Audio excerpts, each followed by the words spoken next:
कोकणातील निसर्गाच्या कुशीत आणि शांत वाशिष्ठी नदीच्या काठावर वसलेलं एक असं मंदिर जिथे इतिहास, अध्यात्म आणि लोककथांचा एक अद्भुत संगम पाहायला मिळतो.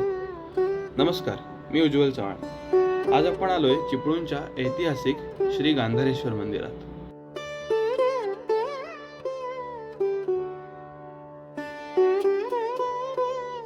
मंदिर परिसरात प्रवेश केल्यानंतर सगळ्यात आधी जाणवतो तो इथला शांत आणि प्रसन्न वातावरणाचा अनुभव.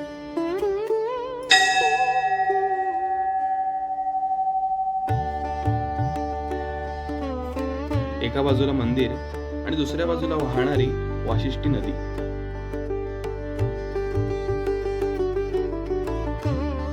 आता आपण मंदिराच्या आत आलोय. मंदिराच्या काही पारंपरिक नियमानुसार गाभाऱ्यात चामड्याच्या वस्तू घेऊन जाण्यास परवानगी नाही. तसंच स्थानिक परंपरेनुसार महिलांना गाभाऱ्यात प्रवेश दिला जात नाही. मात्र महिलांसाठी बाहेरील परिसरात शिवपिंड, नंदी विग्रह, अभिषेकसाठी स्वतंत्र व्यवस्था आहे.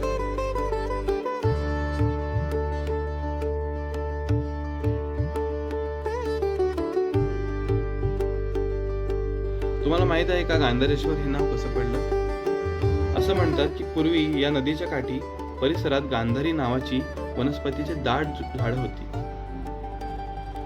एका लोककथेनुसार रोज एक गाय या झाडीत जाऊन एक ठिकाणी स्वतःहून दुधाचा अभिषेक करायची.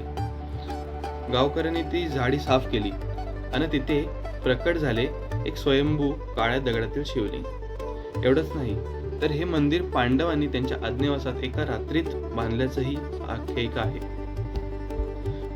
जेव्हा चिपळूणवर दुष्काळाचं सावट असतं किंवा पाऊस लांबतो तेव्हा मंदिराच्या गर्भगृह पूर्ण पाण्याने भरून जलाभिषेक केला जातो.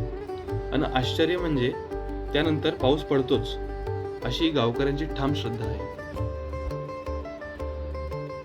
गांधारेश्वर मंदिराचा परिसर फक्त एक मंदिरापुरताच मर्यादित नाही.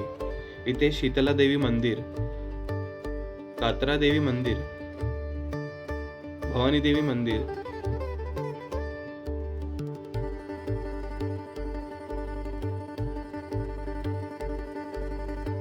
मारुती मंदिर,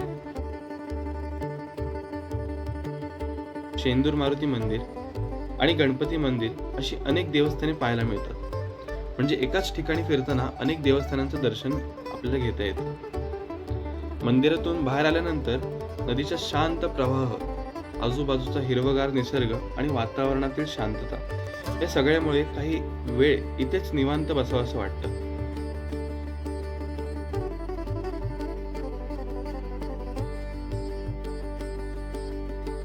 या मंदिर परिसरात एक खूप मोठा ऐतिहासिक वैशिष्ट्य आहे. 1948 मध्ये राष्ट्रपिता महात्मा गांधींच्या अस्थींपैकी काही भाग स्वातंत्र्य सैनिक शांताराम तांबट आणि चिपळूणमध्ये आणला. 12 फेब्रुवारी 1948 रोजी या मंदिर परिसरात महात्मा गांधी रक्षा कला समाधी स्थापन करण्यात आली. धार्मिक आणि ऐतिहासिक महत्त्वासोबतच या परिसरात गार्डन आणि फिरण्यासाठी सुंदर जागाही आहे. महाराष्ट्र राज्य पर्यटन विकास मंडळानेही या ठिकाणाचे पर्यटन स्थळ म्हणून समावेश केला आहे. त्यामुळे चिपळूणात आलात तर ह्या मंदिरांना नक्की भेट द्या. आणि जर व्हिडिओ आवडला असेल तर लाईक करा आणि आपल्या चॅनलला सबस्क्राईब करून ठेवा.